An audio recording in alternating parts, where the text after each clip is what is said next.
Okay. All right. Howdy, everybody. Hello. That looks. Yeah. Pretend that there's not a tube of toothpaste like right there, or a can of ginger ale that's like empty. Hey, everybody. Hey. How's everyone doing today? I'm gonna look a little bit at astrology just to see where the stars are, and I pulled out the Tarot Apocalypsis because I'm gonna look at the degrees of the full moon and the cross, Sabian symbols cross. And then I'm going to pull a card for each one. That's why I have these. And I'm going to read because apparently I like to read. Can y'all tell how much I used to like to read when I can actually read books? So I randomly pulled a card out of the deck, one face up, one in reverse for the thumbnail. And it's the Five of Swords. The Five of Swords lately has been an energy of us putting in the work even when we're not seeing a return, or us doing something even when like other people are telling us that it's useless, it's futile, it won't work, or whatever. But there's something within us that tells us to keep going. And it's the Five of Swords energy because, again, from the outside or from a logical point of view, it wouldn't make sense to keep going in this area, but something within you knows to continue going. And the card that was face down was the King of Swords, which is Odin. So Odin is the All Father. He's very, very, very wise, very smart, and he sacrificed a lot to know all that he knows and to be able to do all that he's done. Here's the sacrifice at the Five of Swords. There's the reward at Odin, which is like that's kind of cool. And also, ooh, Ace of Cups. Also, also, it redefines what what is credible, right? It's like it's easy to say that something isn't credible, or it's easy to say that something is like you shouldn't trust it, you shouldn't believe it, it's not real. But once you listen to it and once you follow it and once you yourself experience how accurate it is at whatever it claims, then it builds itself as something reliable. And that's another thing about the King of Swords is that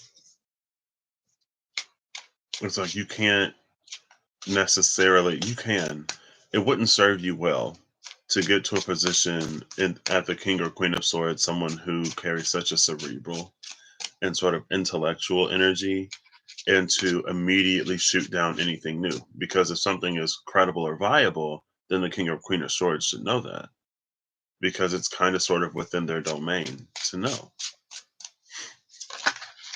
Who did?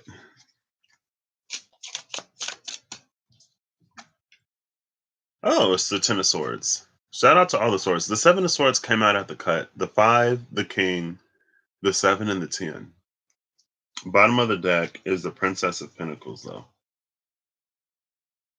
And she pregnant. She pregnant. Look at her. It's giving me like seahorse energy for some reason.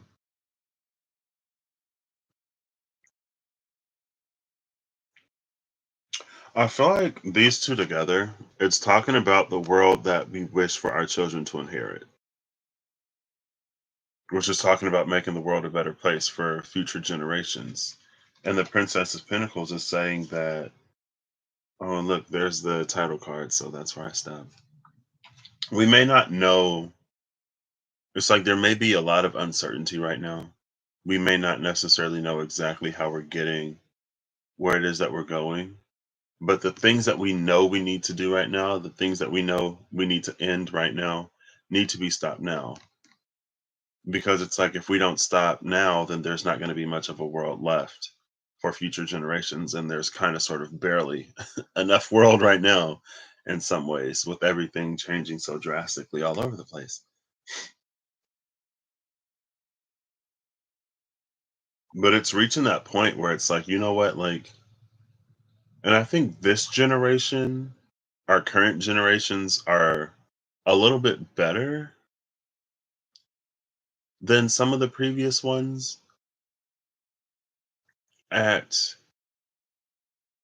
having that forethought or thinking out to like several generations later, because it's this generation, well, and some before, not all of the ones before, and not all of the ones now, and not all of the ones to come, right? People are different, but we're seeing it more and more where people are like, okay, well, we only have one planet, or even if we get to Mars, like, it'd still be pretty cool to have a habitable Earth in the solar system. um and so it's like, we're not going to continue to do these things just because we've been doing them forever. Like, if something needs to change, we're going to change it. If it doesn't make sense anymore, if we can see the dangerous effects of it, we're going to stop it.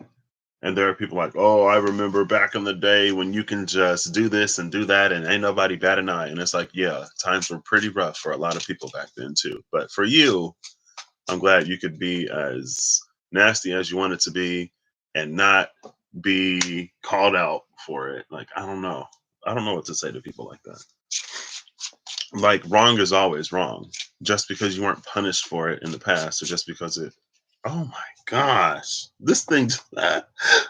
My mouse just slid across the screen and it freaked me out. I was like, what is that? Just because, like, you didn't get called out on it before, or just because we didn't know what the effects were before, doesn't mean that we should continue to do it. It's like if you find out that something is killing you, well, the way a lot of people work, they wouldn't stop. It's like, oh, I like it too much. It's like, okay, well, so let's exercise some flexibility here. Just like cigarettes, like back in the day when they didn't know that they were as whatever as they were, and it's like now we know, and you can make an informed choice. You can make an informed decision if you want to smoke cigarettes and risk all of the things that smoking comes with. Then that's a choice that you can make. But at least now you know that that's a possibility. So it's not going to be all of a sudden one day you wake up and it's like, oh my gosh, what's happening? But that Ten of Swords is us making the choices and decisions that we need to make today to move forward into the tomorrow that exists. And that energy came up yesterday, so I'm not fully surprised about that. But also, it came up yesterday that, it was unbalanced explorer energy, I think, was the one that is not willing to make sacrifices in the moment to ensure gains later. And because it doesn't do that, it pays a higher price later. It's about reducing the cost now. And instead of paying later, we get to reap the rewards later because, we planted the seeds and we tended to them. Seven of Pentacles energy. It's like people want to have. Why is the Five of Cups here? It was just like turned upside. Uh, it's like people want to have a Four of Pentacles sort of mentality and a Four of Pentacles way of life, but expect a 10.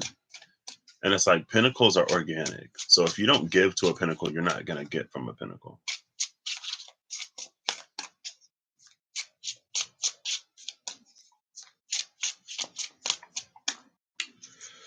The Five of Cups used to come out all the time. The Lovers is at the bottom of the deck. I think the Five of Cups and the Lovers, it's an energy here of like mourning an event, but not quite seeing what led to it fully. And because you don't fully see what leads to it, you're more likely to repeat it in the future. So it becomes a cycle, it becomes a pattern, it becomes a habit, it becomes a space that you spend a lot of time in. Also, there's an energy here of it's like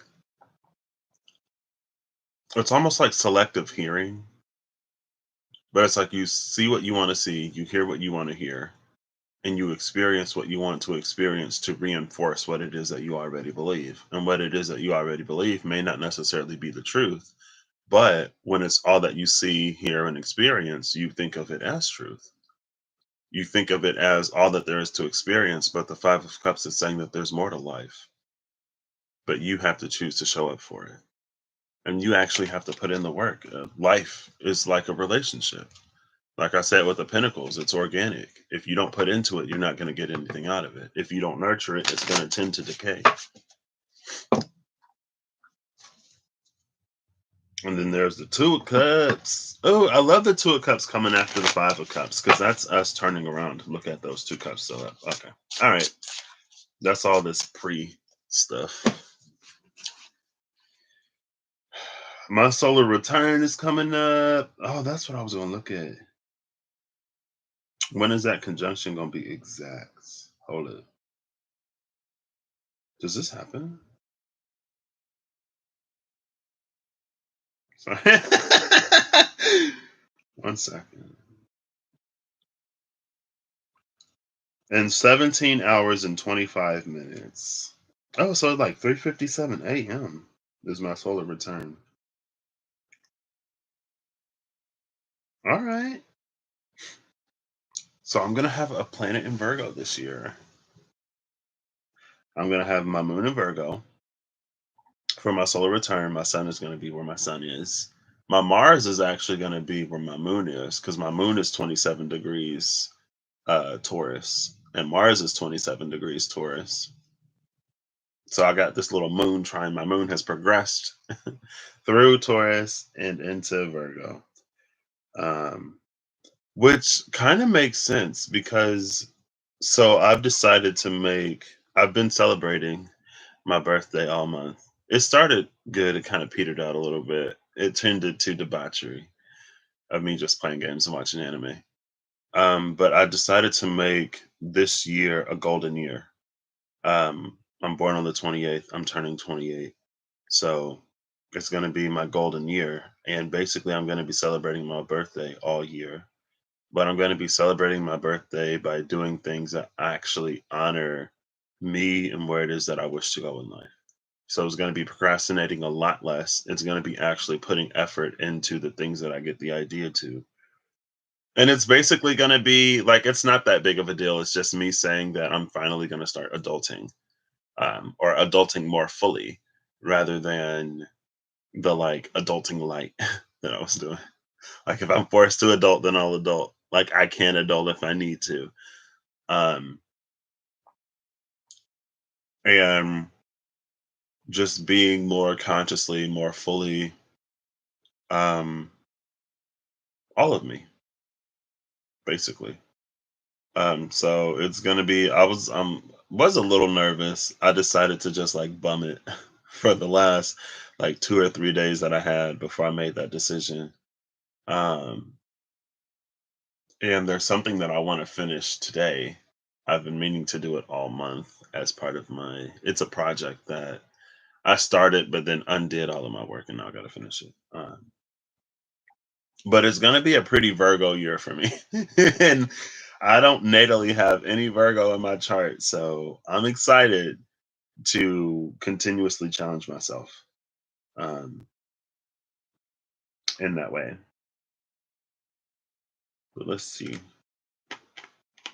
Mm, mm, mm, mm, mm, mm, mm, mm. I want to see where it was exactly. Probably like 9 degrees. Where the sun is. Yeah. Well, is it 9 degrees or is it 8 degrees? Let's go back a few hours because it happened about two. It was 8 degrees. Ooh, right on the cusp. Right on the cusp of the ninth degree. Wow, almost made it. I'm curious to see what that cross is though, because that was like 2 minutes away from 9 degrees. Let's see. I'm gonna look at it.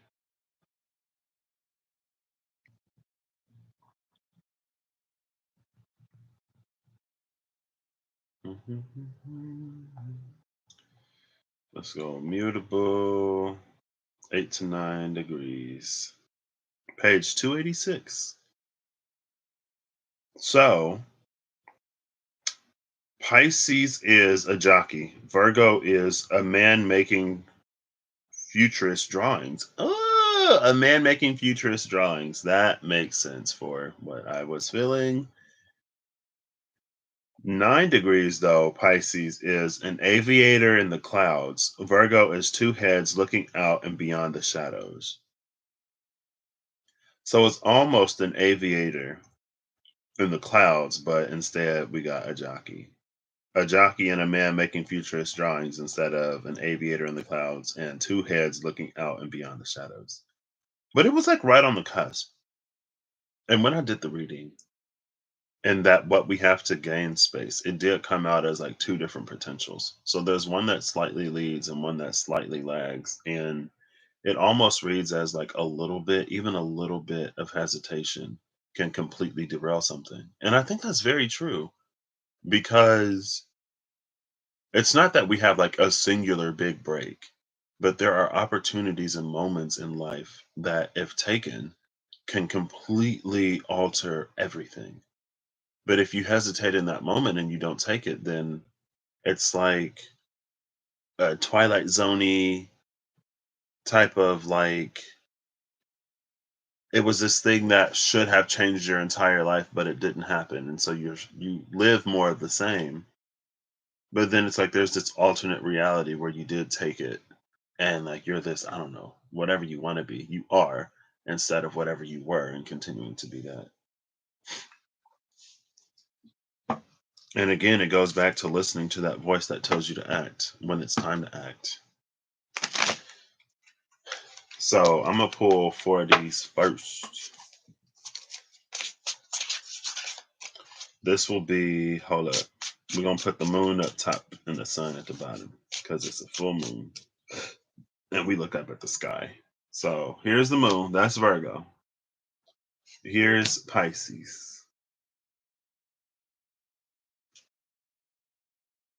Hardest word. Sagittarius, Gemini.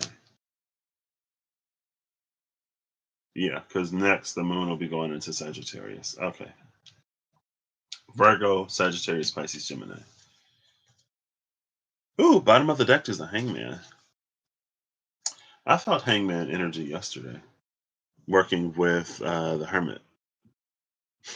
And it was hangman instead of the moon because it's a matter of sort of us. It's not as unknown as we think it may be. Like it is, but again, like spirit will tell you. So you don't have to worry about being able to see in the dark. They'll guide your steps. So Gemini is a quiver filled with arrows. Virgo is a man making futurist drawings. Sagittarius is a mother with her children on stairs. And Pisces is a jockey. The theme of this cross is our goals and the actions that they demand. Wow. Wow. Imagine that. Gemini's arrows are the key to the cross. The arrows represent ready ideas or directions to pursue. I'm gonna switch these because I'm feeling like it. I mean, I could read it, but I could read it easier if it were larger.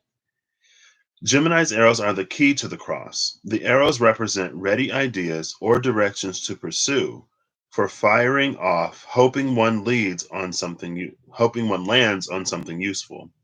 When your intention is a specific target, there is more chance of the arrow loading successfully due to focus. Virgo's futurist drawings are plans or vision boards manifesting on paper. Sagittarius's mother guides herself and her children to ascend, her goal being her children do better than the generation before. Pisces' jockey trains with the horse, then rides, directs and motivates the horse during the race.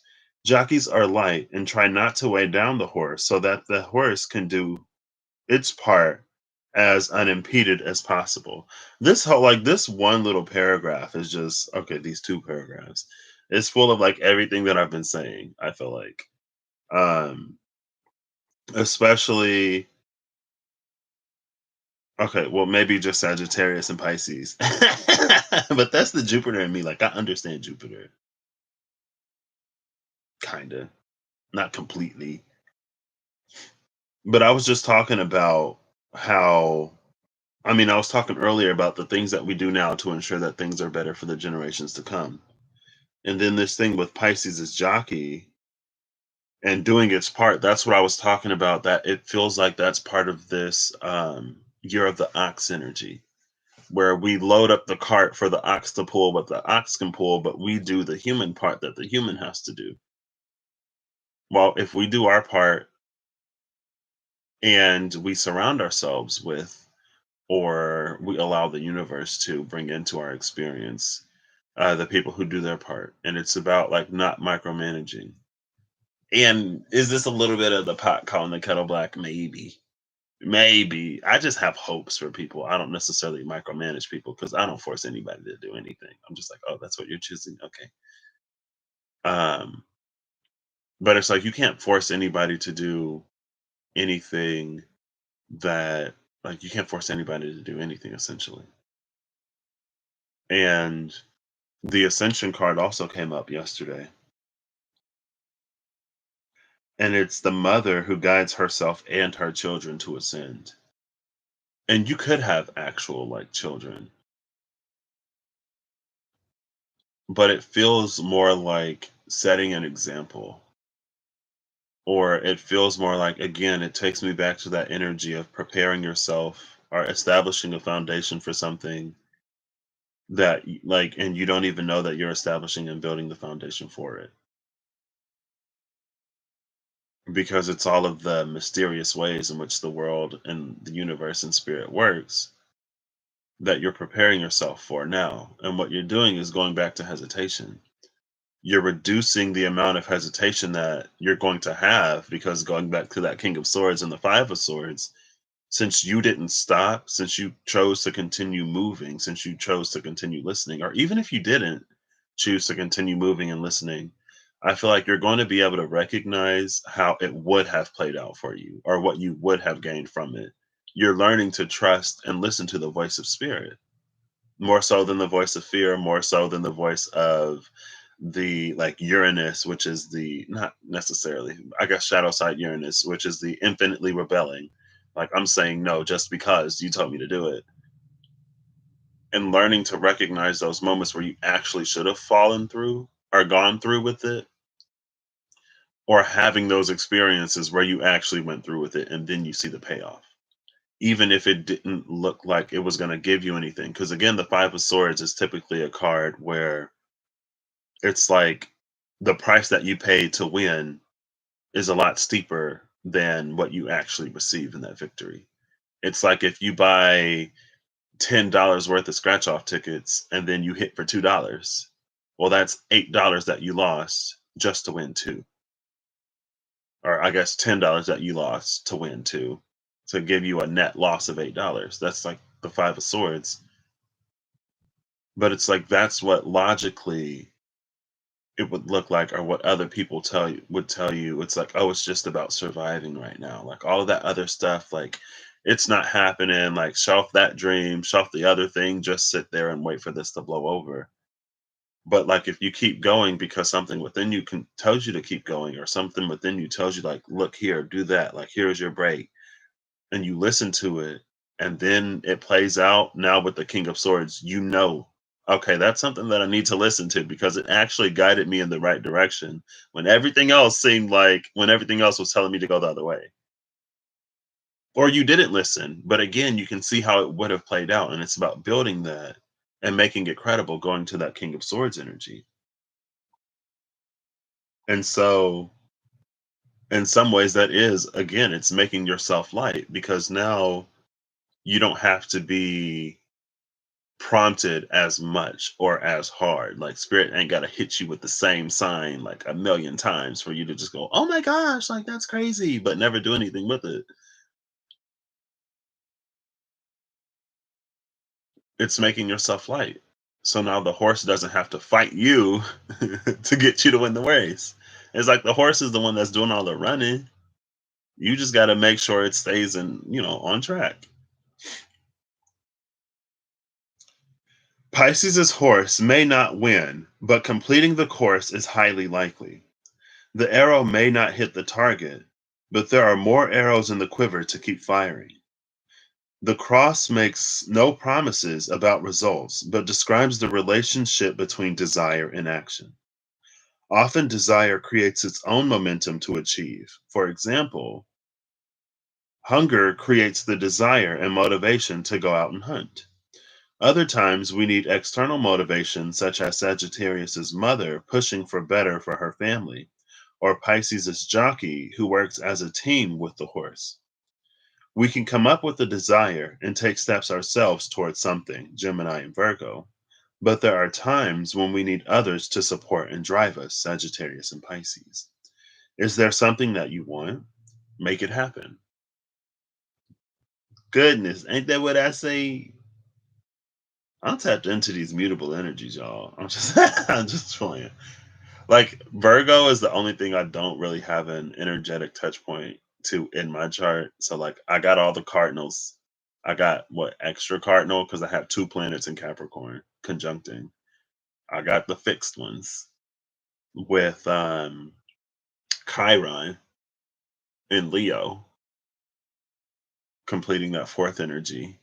And then when it comes to the mutables, I got two in Pisces. And then my nodes are Sagittarius and Gemini. And maybe that's another reason why I'm kind of sort of going against, not completely, but like, I feel like sometimes my viewpoint in the space that I'm standing in runs counter where the world is, but it's an anti node for me. It's an anti year node. It's an anti node year for me. Like, my north node is in Sagittarius, my south node is in Gemini, but the collective north node is in Gemini with the south node being in Sagittarius. So I guess I'm just kind of inherently going against the grain here, but that's fine. So let's get into this. So we're going to start with Virgo. So the man making futurist drawings is coming out with the Ten of Wands energy. The Ten of Wands in this deck is interesting to me because typically, people are depicted as carrying a block of the pyramid, not the entire pyramid. This is a Ten of Wands that emphasizes or plays up on the potentiality of the Ten of Wands being a card of a maybe difficult but significant spiritual journey. Like he's carrying the entire pyramid. So there's no wonder why he's struggling. It's that strongman energy though. It's something that he's trained for. Like you don't do something like this without learning the proper form, without learning the proper technique, without, and there's that Virgo energy, without like watching what you eat and then like doing a corresponding like workout. It's like managing like your carbs and your proteins and whatever else. I ain't never done it, but I know people eat protein and then carbohydrates for energy or something, right? And then you go to the gym and you use that protein to build muscle. And so there is this like in all aspects physical, like everything that you do physically is going to have a direct correspondence. But in some ways, it's like you're going to have to do more than what you think is necessary. And again, it ties in that Five of Swords energy. You're going to have to do more than what you think is necessary, but that's because you're moving something bigger than the average person or what you used to do. So it's going to require more for you to be in a space to even get this to budge at all. And I did say I was going to read these, so ouch. I guess I'll read this one. But the pyramid for me, especially through this story of Isis, it's an ability to like, it carries an energy of resurrection. And it also carries an energy of connecting to the stars. And it carries an energy of a geometry that gives something a certain function. Because, like, not only is it the geometry that plays to that function, also it's the position in correspondence to whatever constellation or star it points to. And then it's like those things together with the knowledge of the person inside the pyramid, Isis, allows her to channel energies in a way to resurrect her husband. And I guess With that being her husband, there comes the energy of the mother who was guiding her children on that journey of ascension, right? Because it was Isis that brought him back. He couldn't bring himself back from the dead. Can I read this? I can, but I'm gonna put the other ones on anyway. They all have different magnifications. I mean, I'm assuming you would assume that. There you go. If you believed that this path would be an easy one, that you would tread it lightly and briefly, then your will was overridden by foolishness. My mysteries are those of the arduous, long road, the struggle towards culmination, the straining towards fulfillment. They are the burning fire in your muscles and lungs as you push ever onwards, burdened and tiring. They are the knowledge that even in the suffering and exhaustion, there is an end at which the fires of your ambition and passion yet burn. Know that although the sun's light fades and you no longer feel its presence, a small spark of will still burns within you. It has pushed you to this point, given you strength and energy to overcome. And now it cries out in the darkness for you to take one more step and another, over and over again, promising you with each urging that this next will be the last. It is not. But you need to believe it will be in order to press forward. This is my blessing, worker, that you shall know struggle and burden during your great work, that you shall strive onwards despite it. It is not in the culmination that you triumph, but in the continuing, even as every piece of your being yearns to stop.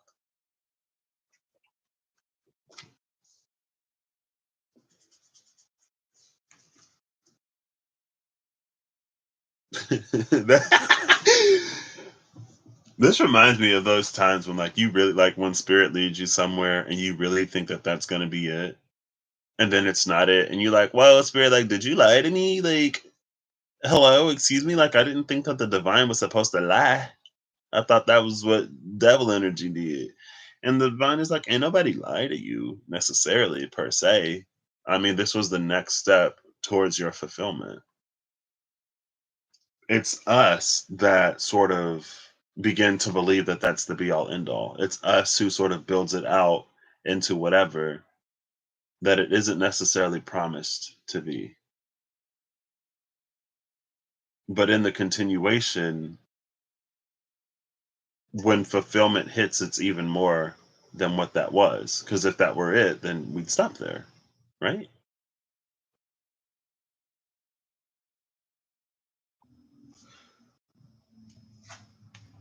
Virgo's energy was the futurist drawings. And with the Ten of Wands, it's kind of sort of saying that it's not necessarily going to be easy to get to the future. It is going to be one step after another. There may be some failures, there may be some setbacks. It carries a little bit of a trial and error type of energy. Not necessarily. I think the trial and error comes in when we try to rush things, when we get impatient and we do something that we aren't necessarily guided to do. And so then we have to clean up the mess, or we have to address that before we move forward. I think that's where it can become trial and error. Um,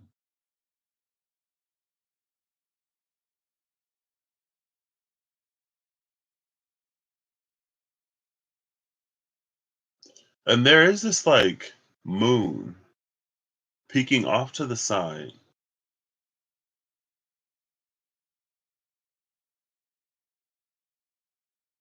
It feels like a benefactor energy, like someone, something, or someone is watching you and they're impressed and they want to offer you something to make your journey easier.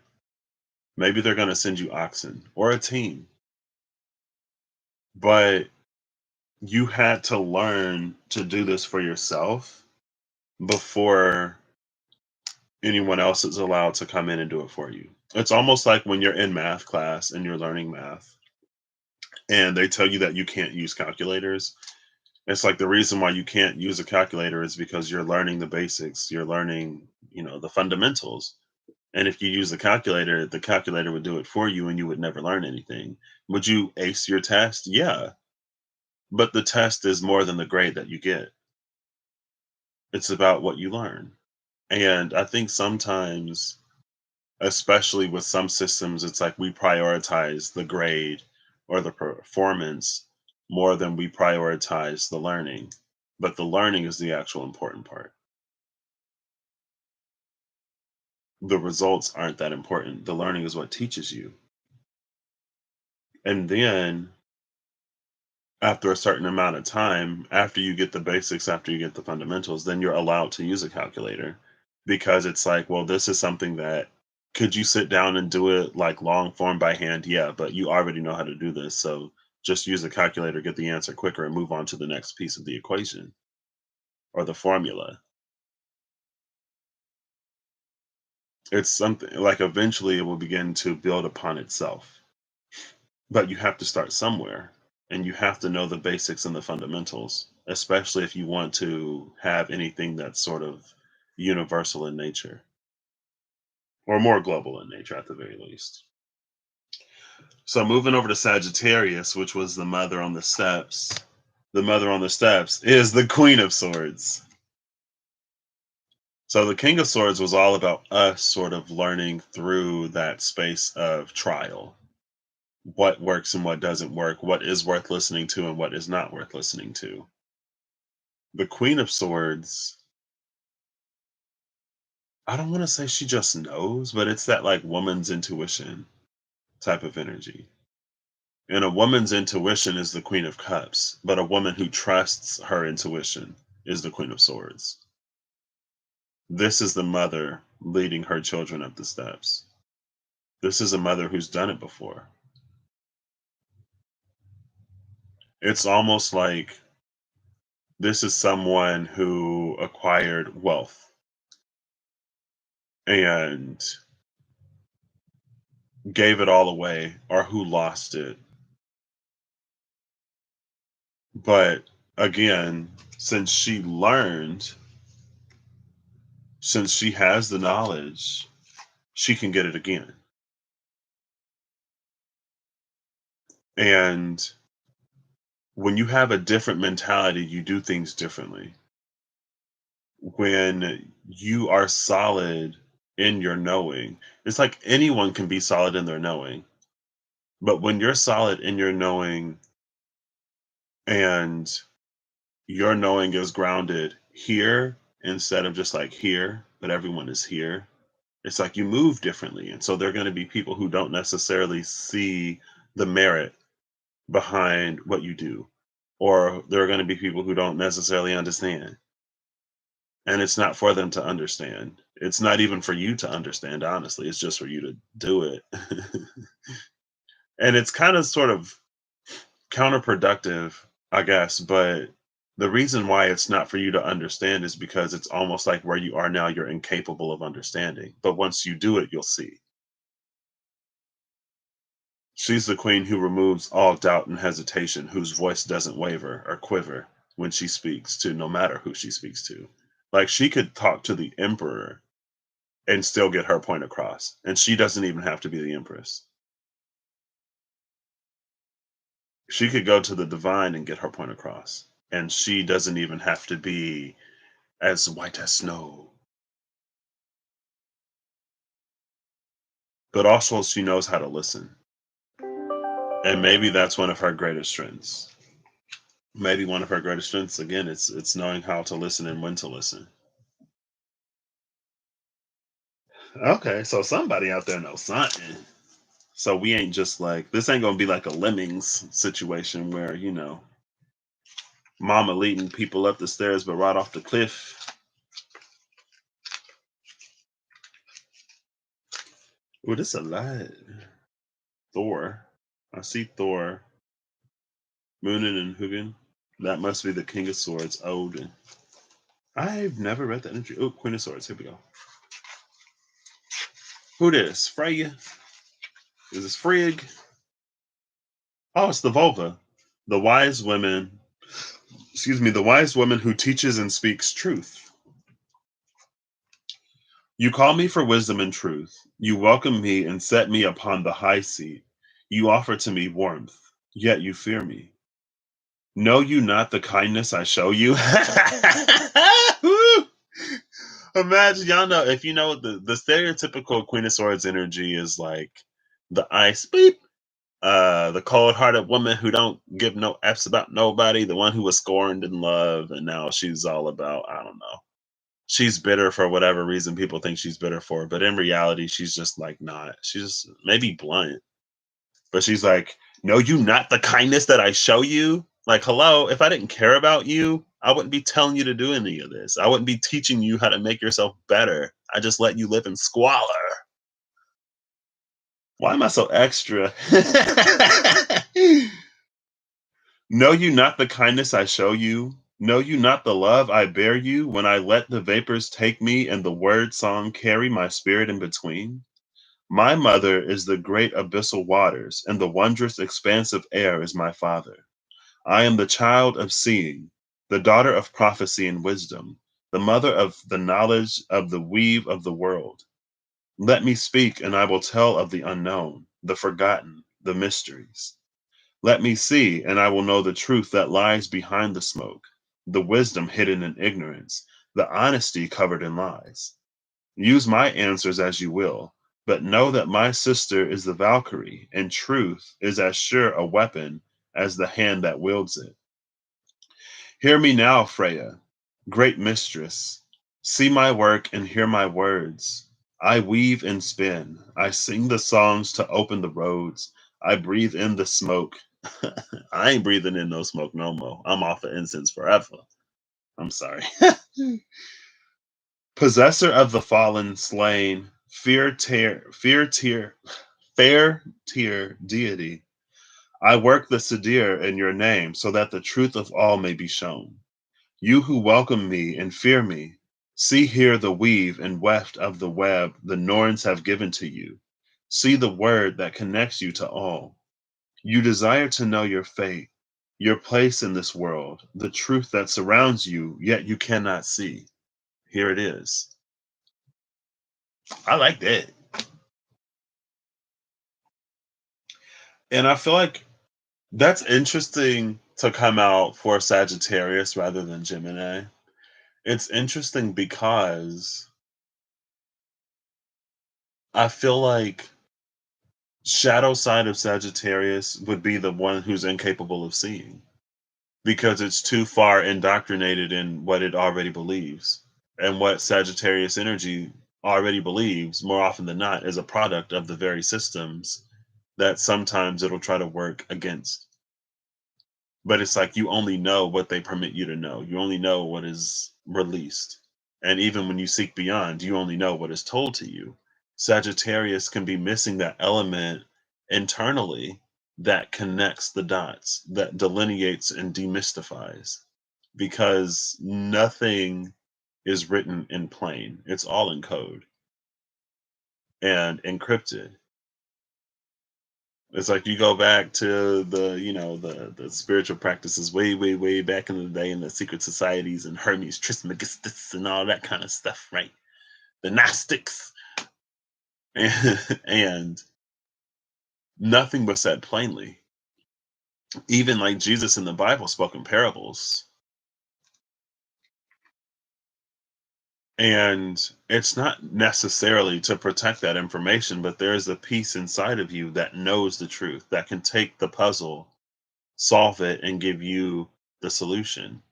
But it seems like we've made a practice out of the puzzle. We've made a practice out of the jumbled up words, and we've made religion out of the surface level stuff, but neglecting everything that sort of lies underneath it. And if we weren't neglecting everything that lied underneath that, we wouldn't be where we are today. There wouldn't be people out there killing people in the name of their God, who is so, like, more often than not, all about love and loving others. And it's like, where did I tell y'all to kill somebody? Where did I tell y'all to persecute? Where did I tell y'all to hate? Like, hello? And it's like, oh, that ain't Bible. That ain't Bible. It's like, girl, well, Bible say love your neighbor as yourself, and let he who is without sin cast the first stone, and judge not, yes, yet ye be judged. But I don't know. It's the shadow side of that energy anyway.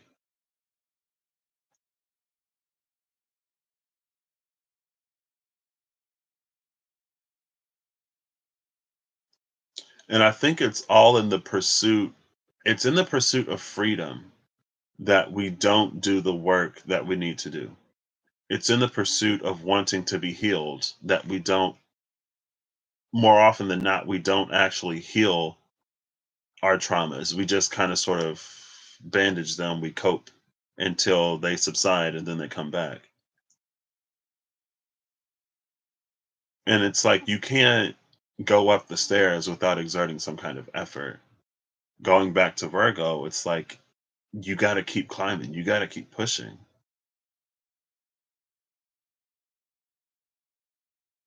And here's an energy here. What's she say? You who welcome me and fear me, see here the weave and weft of the web the Norns have given to you. See the word that connects you to all. You desire to know your fate, your place in this world, the truth that surrounds you, yet you cannot see. Is it here?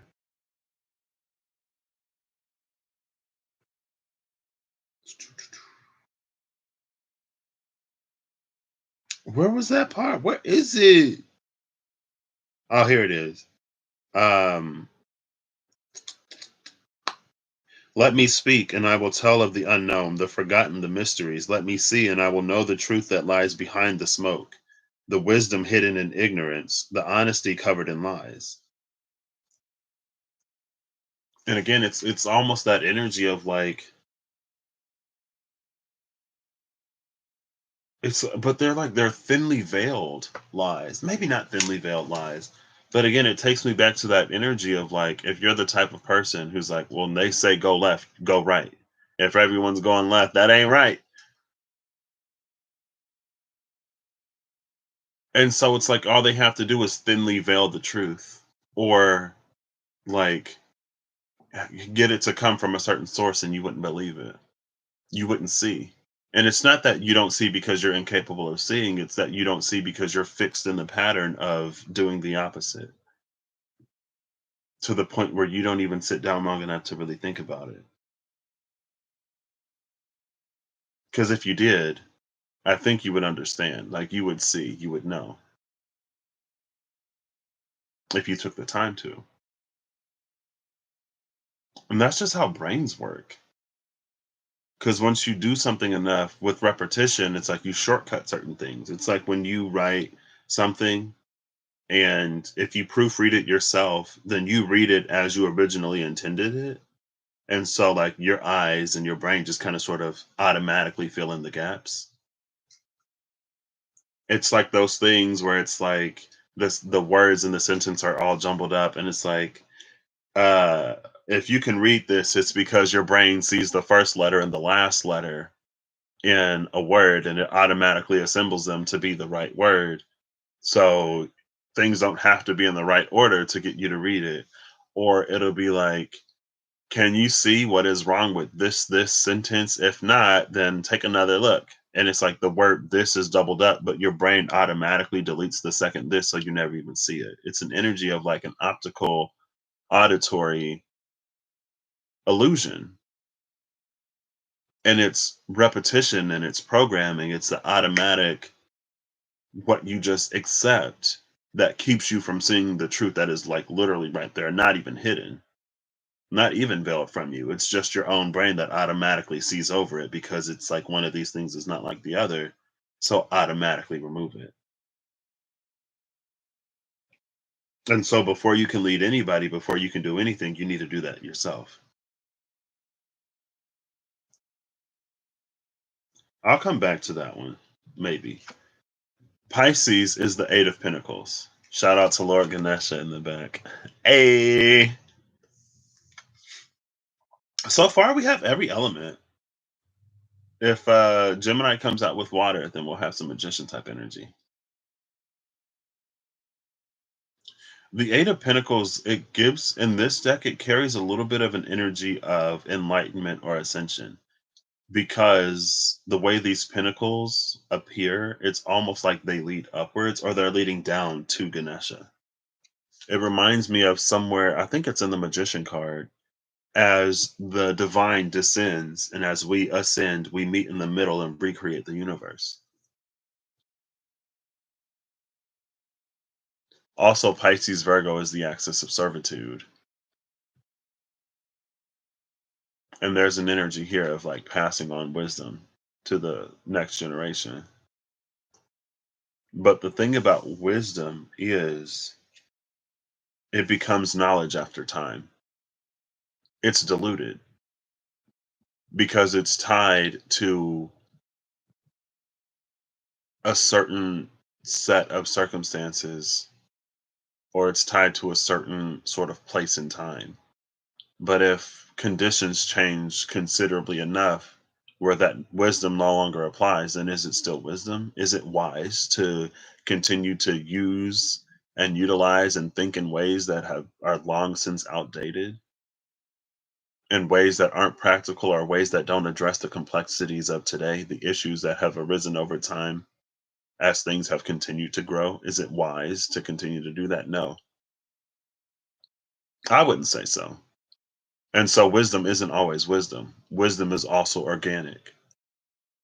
Stagnant wisdom becomes knowledge. And it's that pursuit of knowledge that Sagittarius is all about. And when Sagittarius can integrate enough Gemini, it becomes, it gives that knowledge wisdom. It turns it into wisdom. It gives it life. And then Sagittarius can do the things that only Sagittarius can do. I mean, Sagittarius is always going to do the things that only Sagittarius can do, but Sagittarius will learn that sometimes to experience true freedom, you must willingly tie yourself down to something. It reminds me of the wildling yesterday, and it was the wildling out of balance. It's always moving on to the next thing, always seeking freedom, but it never gets what it is that it's looking for because sometimes you have to stop and slow down and take stock. It's like you're moving too fast to catch the actual issue, to catch the actual problem. You're making the same mistake over and over, and you're never catching it because you're just in that, like, not autopilot mode, but going about it too quickly. Let's get to this eight of pennies. Oh, there's the seven of pennies. Where the eight? There's the nine. Here's the eight. I should put on the Whispers of Organization. The sacred thread runs through the ages, binding every student and master that has gone before you. Take the path of learning, and you shall be treading in the footsteps of countless sages. This is the foundation of all knowledge, of every skill and art, the enduring wisdom attained through application throughout time.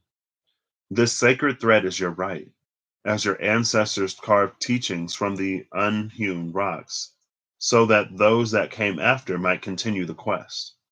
Yet do not take it upon yourself lightly. The thread is a heavy burden, serving to remind you of your duty and the dedication and work that you must offer to that lineage of sages in order to grow and add to the repository of learning. I like that it said add to the repository of learning rather than just taking. It is the foundation and the goad, the calling of your ancestors and your blood to the work. I am the guru and the application of learning, the test and the obstacle to be overcome, the foundation of wisdom and memory, the craftsman who never stops learning, and the student who drinks in the words of the ages. Sit at my feet with open ears and willing heart, and you will come to know the blessings of wisdom. I like this. So, this is the Pisces Virgo axis. Here's that duty and responsibility. It's like for Virgo, it's more about doing. For Pisces, it's more about learning and listening. But that makes sense, right? With Pisces being that which is most connected to the realms above or beyond. Pisces being, I guess, the least grounded sign. um, but the Eight of Pentacles is also a card of practice. And the only way to really turn knowledge into wisdom is by practice. And it said that in here somewhere.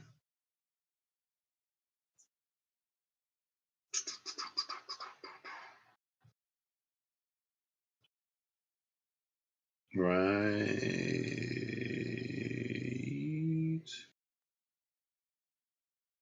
I thought it was in here.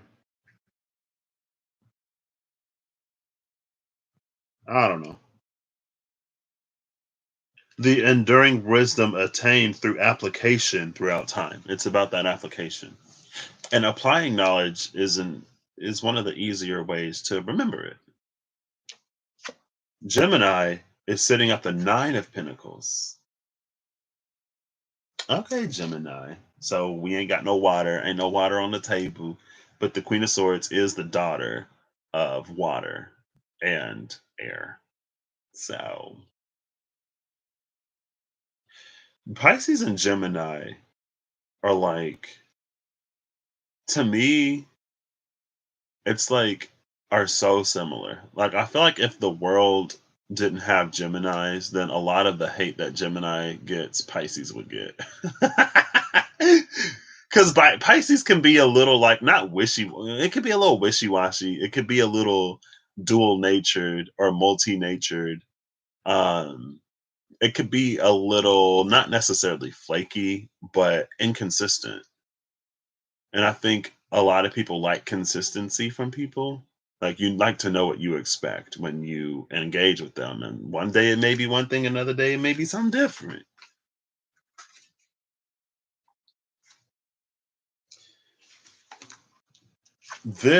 So Pisces was the jockey.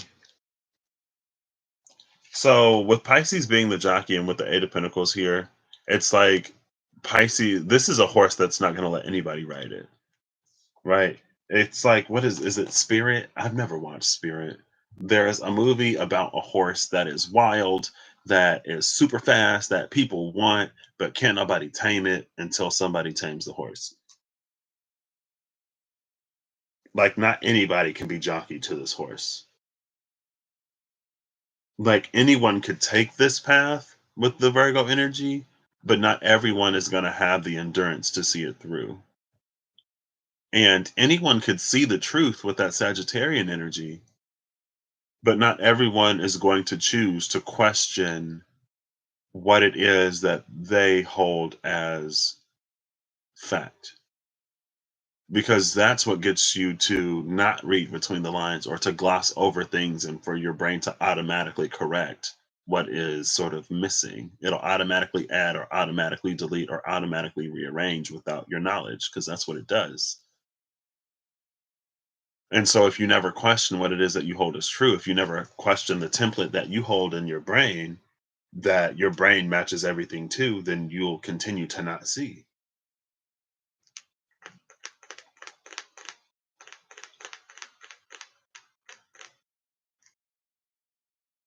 And not everyone has the patience or the I mean, I guess it's still patience and compassion to like sit down and listen to their elders, but not only listen to their elders, because again, it's like it takes you back to it's like you can tell someone how to do something, but if they don't understand why they do it in the way that they did it, if you don't know the foundations, if you don't the fundamentals, if you don't know the fundamentals, then when you encounter a new situation, you can't apply your knowing in a way that is wise.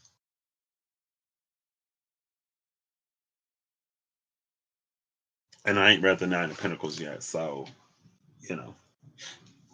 This Gemini. Maybe the challenge for Gemini would be actually putting the time into something long term to establish yourself in it. Because again, it's a little bit more Sagittarian than Gemini. Just like for Sagittarius, it was like, oh, it's time to integrate a little bit more Gemini into the Sagittarius to get to this point. Because Sagittarius is all about dedication and furthering a foundation in a very specific way with a very specific sort of end goal. It's an arrow. It ain't like it ain't got much flexibility to it. You knock it, you release it. Everything that you do before you release it, because once you release it, it's gone. And for Gemini, it's not necessarily an attention span thing, but maybe they get bored. Maybe they don't have a desire to go as deep, or maybe something else piques their interest more. Like, I know whenever I'm playing a game with multiple characters or with different classes, the more I play one, the more I want to play another one. And so when I started playing World of Warcraft, it took me a long time to get one of my characters to the maximum level, because every time I played one, I wanted to play a different one. And when I played that one, I wanted to play a different one. So I ended up with like 5 max level characters eventually.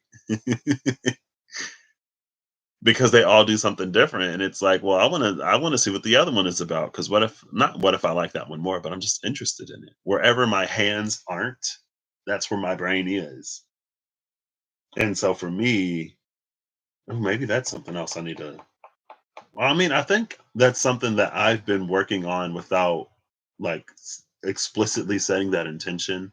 But in all of the practices of like mindfulness and being more present in the moment, now it's like I can put my brain and my actions into the same thing at the same time and not be as easily distracted. And with the 9 of Pentacles here, I think it's like that's going to be sort of a little challenge for Gemini energy. One of the sweetest things in life is to luxuriate in what you have earned, to surround yourself in the joys of your success, to taste the fruits of your labors. Even sweeter is the knowledge that your wealth is born from independent endeavors, owing nothing to others, kindled and sustained by your will alone. This is my road, the road of individual success, of the one who works on their own terms, of the generation of one's own wealth. My name is independence and self reliance, and my rituals are the enjoyment of that which brings delight to the days and joy to the nights. Bejewel yourself in your glorious works, array yourself in your achievements.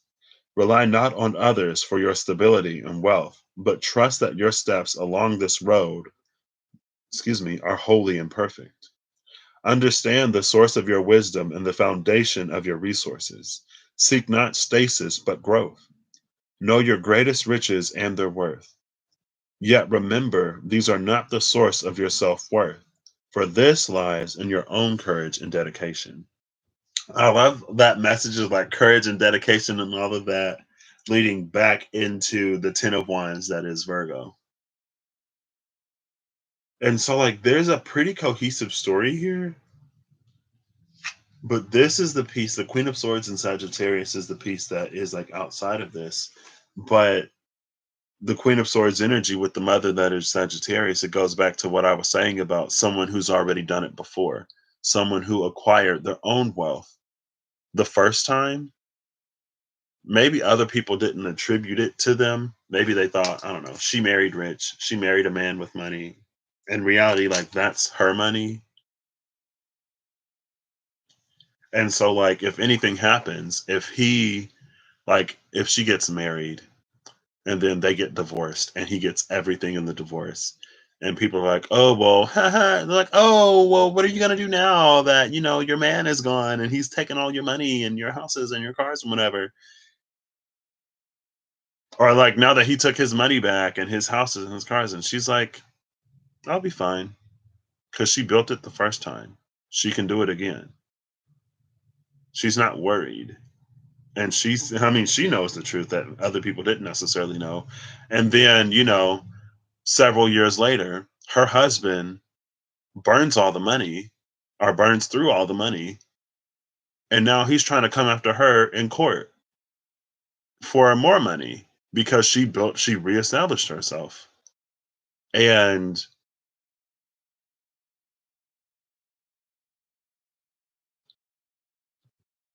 it's weird because, like, in my mind, it's like everything that she has now, she acquired after their marriage.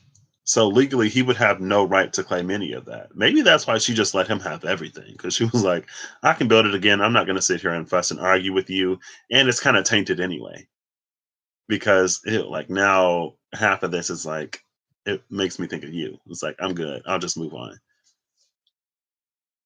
And he knew who she was the first time they got together. And he may have also known that she maybe I think he knew that he was capable. I think he knew that she was capable of doing it again in this story, in this metaphor. I'm a Pisces. I'm running with it. Okay. Stick with me or don't. Um, but he thought that she would be too like heartbroken or upset or distracted to do it again. And maybe for a minute she was upset.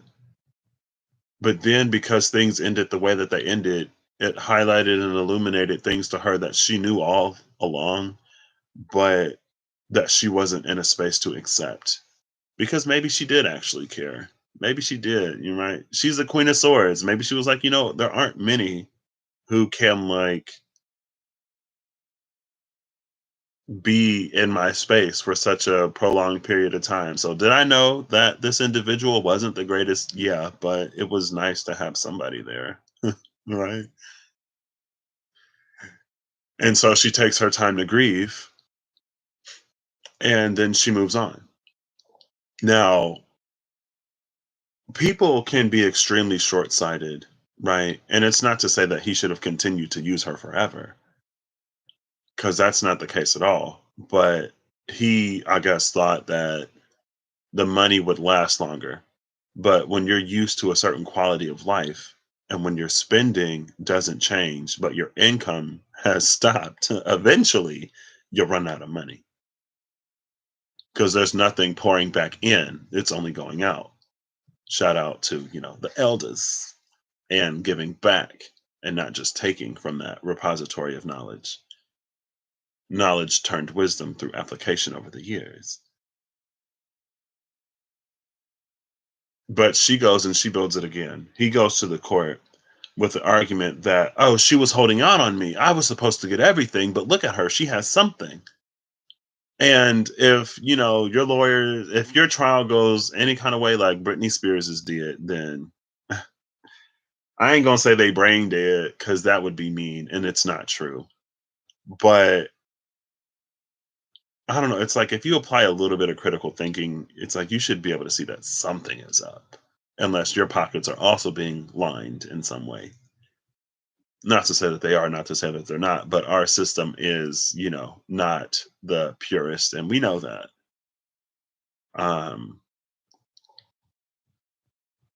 but it's like, I guess on a certain level, it would make sense that maybe she was hiding something out, or maybe she did have a secret account and she agreed to give him everything. So how does she have anything?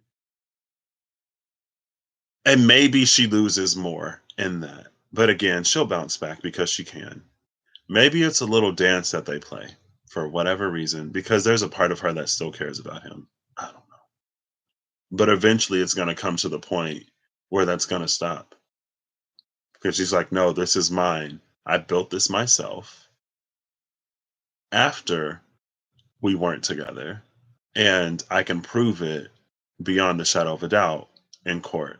You've lost. You can't use me to do this or get this anymore. No, if you were smart, you would have paid attention to what I was doing all this time that we were together. You would have learned something so you can build it for yourself. But you were too wrapped up in the material and the presentation and, the making my feet look good. Look what I'm doing to even know this. And I feel like it's a queen that in some way has dispensed all of her wisdom,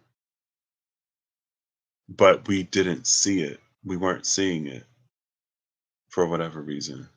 Maybe we were too wrapped up in anything else. And again, going back to this energy of like how sometimes we can feel that like, oh, spirit, like, why did you lie to me? Like, you told me that this was for me or that was for me. And it's like, spirit's like, we never said that. Were you guided and led to this space for a reason? Yes, but did we say that this would be forever? Did we say that this would even be good? Maybe not necessarily, but it's what we sort of build into the situation because we're lost in the presentation of it, I guess. I don't know. And the hanged man is again at the bottom of the deck. I'm curious to see what's at the top of the deck too. So I'll pull that after I read the hanged man. This is such an interesting cross. Like I said, like this Pisces season is interesting. This Virgo full moon is interesting because it doesn't feel like anything is necessarily happening. It doesn't feel like what it's reading like necessarily. I mean, but like I had already decided that I'm gonna have a golden year. So for me, it's gonna be very much this. Um, I don't know. Also, I'm not really like synced to the moon like I used to be. So I haven't really felt a full moon, new moon, anything in a minute. People be like, oh my gosh, like, ooh, my emotions are high. You know what I mean? Or you see somebody and like, okay, like I know we're all going through it. And I'm just like, what are you talking about? I ain't going through nothing right now. Like, I'm cool. I don't know. Not me. And so maybe it is out there. But I mean, Virgo is like, it's an energy of purification. It's also, isn't it like Artemis? Is Virgo Artemis energy? The Huntress? Maybe not. I feel like Virgo is connected to Artemis for some reason. Oh, because the Vestal Virgins were associated with Artemis, I think. I think they were associated with Artemis. I don't know. But they were responsible for making sure that the flame of Rome stayed lit because if it ever went out, then the empire would fall. Prince of Swords is under this hangman, which is a moving forward with a certain knowledge or information at the very least. The sun dance of the North American Plains nations. In every soul there is a storm bringing clouds and rain. Night comes like a bride to her lover and surrounds the spirit in suffering. Give in, seeker. Become the bridegroom of your agony and let the rain purify you. This is the mystery of the ascetic, who through withdrawal from the sacred comes closer to it. These are the roads of the sacrifice that creates the world, the first offering to the gods of blood spilled on the earth. In your pain, you must know that you too are a sacrifice. Your power, your energy, yourself might recreate that primeval act and rebuild the universe around you. Follow my dance, and I shall show you to the ways of suffering. And I shall show to you the ways of suffering. For I am the hanged one and the holy one, the scapegoat and the tortured. It is my cries of pain that are the four winds and the sound of the storm, my tears that flow as streams in rain, replenishing the world, my blood that falls to nourish and revitalize all the creatures of the earth. Let your power be given up to that which calls to you. In becoming small, you become great. After your agony, you will know only joy in the ecstasy of divine light. Yet remember, mystic, that you can only give as an offering that which is your own, yourself. And the top of the deck is the Ace of Pentacles. Hey, I love this energy. I've been seeing the Ace of Pentacles quite frequently here lately. That's that whole new world type of energy. But again, a pinnacle is organic. So you're not gonna get anything out of this whole new world that you're not putting into it. It's like we're constantly recreating our universe, constantly recreating our world, constantly hoping for more, not necessarily doing enough to get it. And that's another thing that I guess we've kind of sort of gotten used to with the convenience of life nowadays, or that it's easier to, especially easier now to get used to, is like expecting a lot more than what it is that we put into a situation.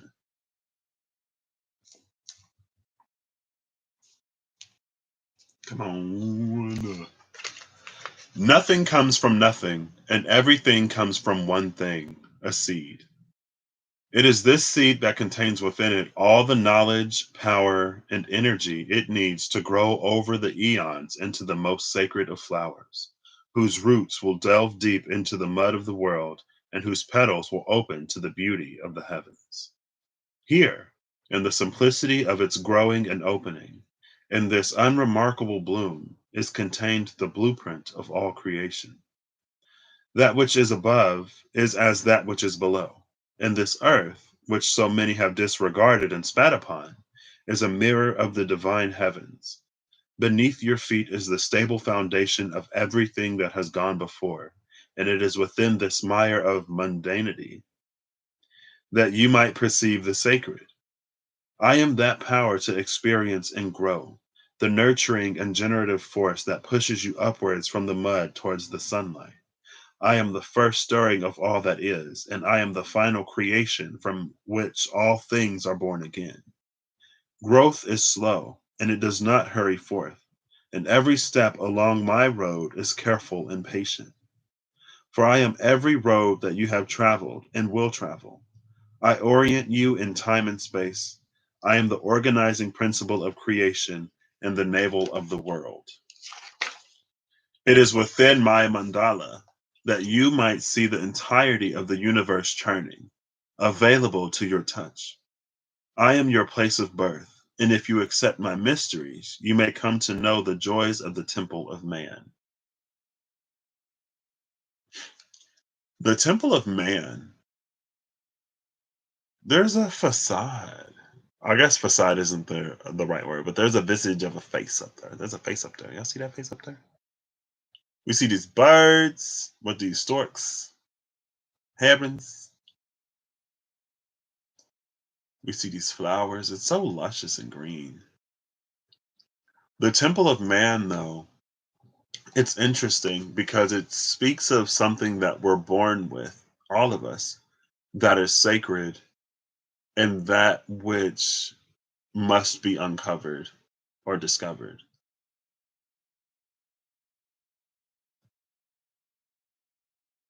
It's like if everyone was born with a certain amount of abundance, but that bank account, like for some people, maybe it's easier. Maybe someone in your ancestral line did something to give you easier access to it.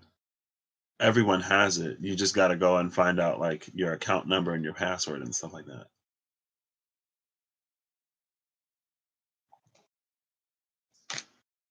And still, there's no water.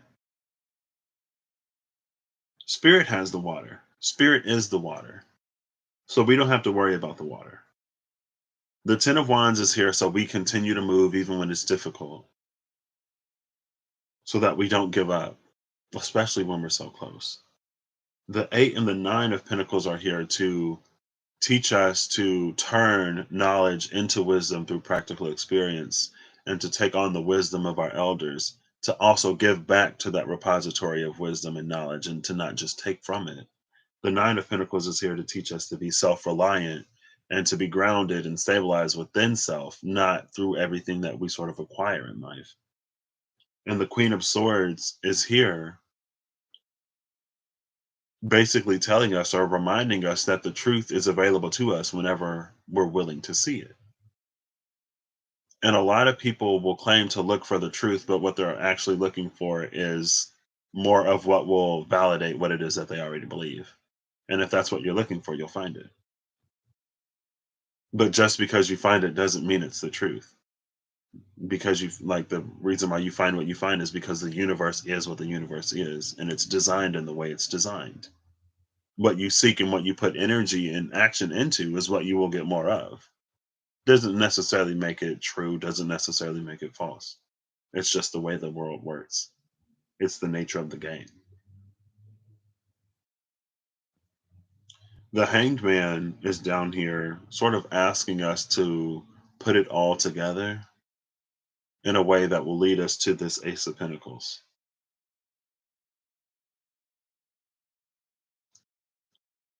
I'm liking that. Why did I do this? Is this? I feel like this is basically what I did yesterday, but it might be slightly shorter. Is this the Two of Swords? Yeah, it's the Two of Swords with the all gifted under it. The Two of Swords at the cut. This is somebody at the chessboard. It's like trying to make the perfect move or taking so long to make a move that nothing happens. It's like analysis paralysis type of energy.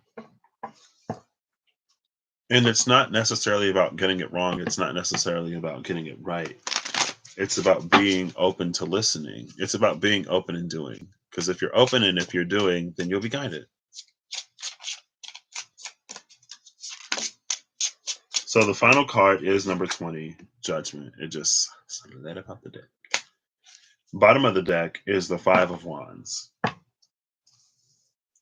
The Five of Wands is like the Five of Swords, but I feel like the Five of Wands is more about convincing other people or putting that knowledge, pitting that knowledge against other people. It's like trying to prove that you're right. And they're taking on this hippopotamus. I don't know why. Like hippopotamuses eat people. I think hippos kill more people in a year than sharks do, or something like that. Like, have y'all seen a hippo crush a watermelon? Like, those things are powerful.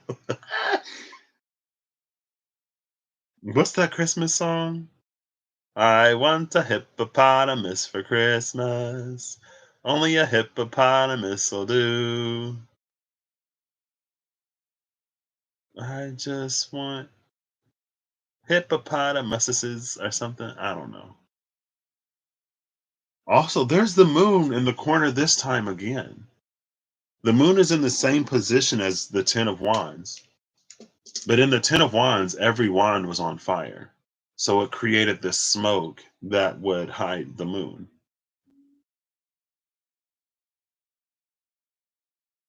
And there's this energy of like you can fool others, but you can't fool yourself.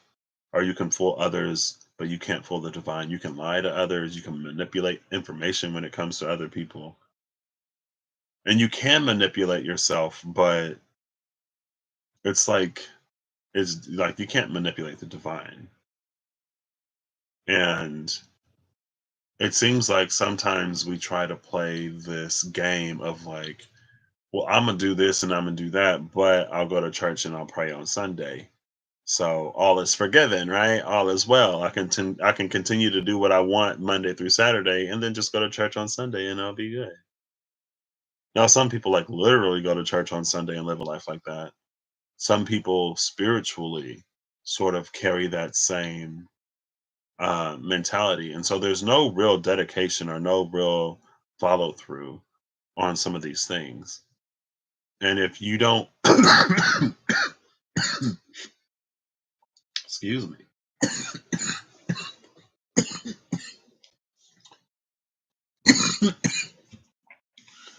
Ooh, that tickle just came out of nowhere and it don't want to leave.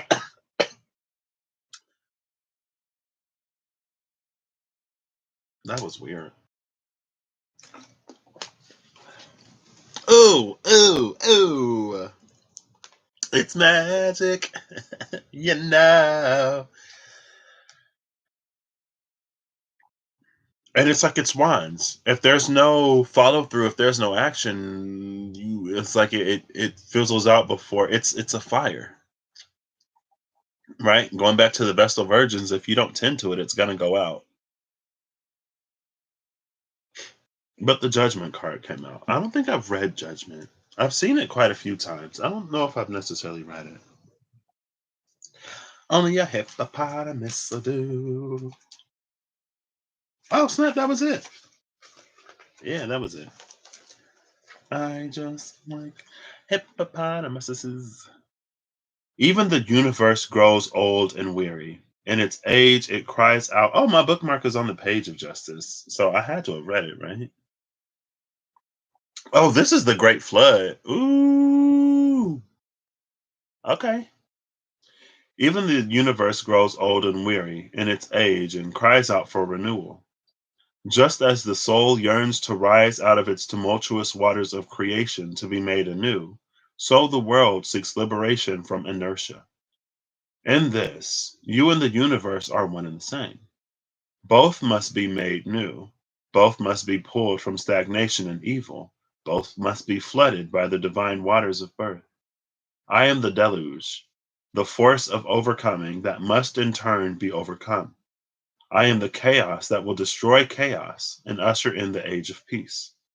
I am the hand of God that crushes the unrighteous and makes the way for goodness of heart. Know me and fear me, for my mystery is as deep as the unending ocean. It calls to you inexorably, urging you to rise, to direct your heart to the call of your higher self, to turn to the goodness of your heart as a compass and guide. I am the judgment of the righteous over the wicked, the destruction of evil and the bane of death.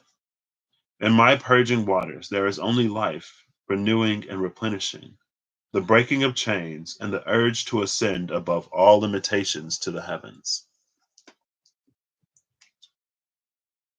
And I just felt that deluge energy the other day because I was like, but deluge was, and I just thought about this like yesterday or the day before because I was like, deluge isn't the word I want. Like it's accurate and like that flooding aspect. I think it was on the other channel when I was using the angel cards because it was the five of cups, maybe the ace of cups, and then another card. I don't remember, but I remember when that ace of Raphael came out. It was like it's a deluge energy, but it's one that purifies.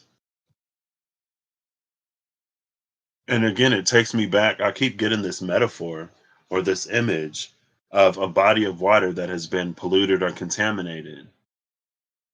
And it isn't necessarily easy to remove only the contaminants from the water. But what we can do is just add more water. And if you add more water, then the concentration goes down because there's more water and like comparatively less contaminants, right? Like, let's say you have 10 grams of contaminants. Okay, let's make it easier. Let's say it's a liquid. Let's say it's oil and it's like killing stuff because that's what people do to the environment. Sorry. So let's say you have like a gallon of oil and half a gallon of water. Now, there probably isn't a lot of stuff that can live in an environment that's twice as much oil as it is water. But now let's say you have a gallon of oil and a gallon of water. So it still isn't necessarily easy, but it's a lot easier than there when there's a half a gallon of water. Now let's say there's a gallon of oil and an ocean full of water. And that gallon of oil is spread out throughout that ocean of water equally. It's almost non-existent at that point because the concentration of 1 gallon in the entire ocean dispersed equally is so low. Now, okay, this because what just popped into my mind is like microplastics.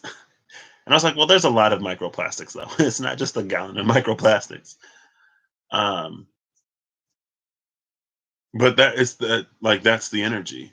But a lot of us are iced over in areas that we don't allow more experiences or different experiences, or we don't allow spirit, the universe, to show us anything different than what it is that we've already experienced. So we continue to hold that as true.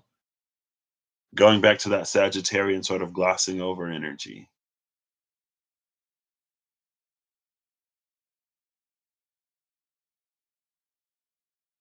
Some will drown, some will learn to fly. Some who drown may develop, I don't know, gills or something. Evolution, right? It happens. Maybe some will return to the water. Maybe some are amphibian in nature. And so what one person would see is like, ooh, that person must be drowning. They might be having the time of their life, right? Somebody may actually be like, all of that extra stuff. It wasn't really for like that Queen of Swords. You know, she may decide to not even accumulate as much wealth the next time. Because maybe she's decided that she's perfectly satisfied with less and mo money, mo problems. And she's tired of attracting people that's just problems or who got problems, who's trying to use her money. And, you know, she ain't got to have less money in order to stop attracting people who would do that. And also, she's the Queen of Swords, so she can most definitely just say, no, I'm not going to give you anything. Um, but maybe she's discovered that she's actually satisfied with less or more satisfied with less. I don't know, but that's what I got today. I hope you found something in here that resonates for you or that is beneficial in some way. I hope that you're having a good whatever, whenever. If you're not having a good one, I hope you have a better one soon. And I hope that you are acting in alignment to make that which you wish to experience your reality. Because, I mean, that's kind of sort of how it works, at least to some degree. And if that's true in some degree, then why not try? That's what I'm going to be doing. And I have one more day to dread it. I haven't decided yet, though, if I'm going to start tomorrow or if I'm going to start March 1st. March is the month that spring begins in. And it's my birthday. So I can like video games and anime one more day. All right, I'll catch y'all later. Bye.